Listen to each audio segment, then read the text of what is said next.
So why war happen? So basically, why it happens. So first thing is resources, and second thing is competition. Of course, competition for the resources. Competition, and the third thing is animal instinct. As a human are animal. So we were monkey. Animal instincts. And leader mythology. Leader thinks you want to be a great leader mythology. Somebody wants to be like Napoleon, Alexander the Great, want to get remembered for thousands of years. So it's kind of leader mythology. It's just a leader mythology. And the water. So first thing is resources and competition and animal instincts, leader mythology, and at the end it's war. The country with the most resource control. The country with the most resource control gonna decide what's gonna happen in the world. It's gonna control everything. Wars, trade routes, who gonna get the nuclear bombs or not. The country with the least resources control will shut up and follow like a herd. It's like a herd mentality.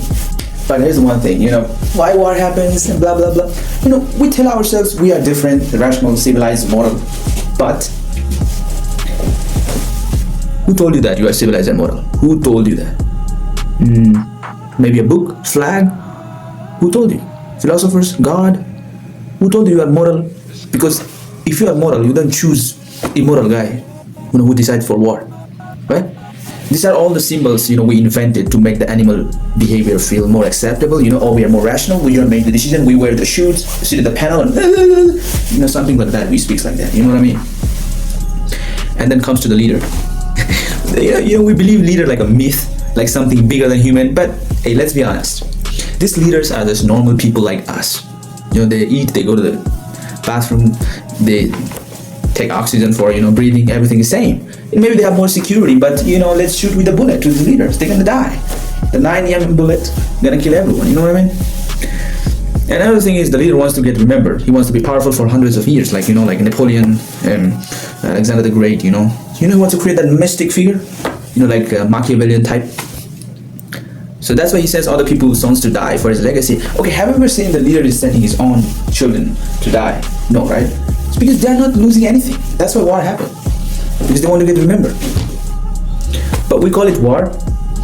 But it's like a monkey, monkey fighting in the jungle, who gonna dominate another monkey, So we are basically a monkey in the earth, try to dominate the resources, but we rationalize, to feel good, like we are human being. We go to school, college, university, we speak different language. But we are a monkey. We try to dominate another country, So one monkey, like strong monkey, is attacking the weak monkey. That's gonna happen. Like how are you gonna say in Spanish, mono? So the strong mono gonna attack the weak monkey.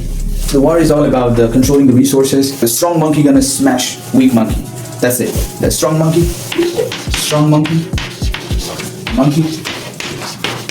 is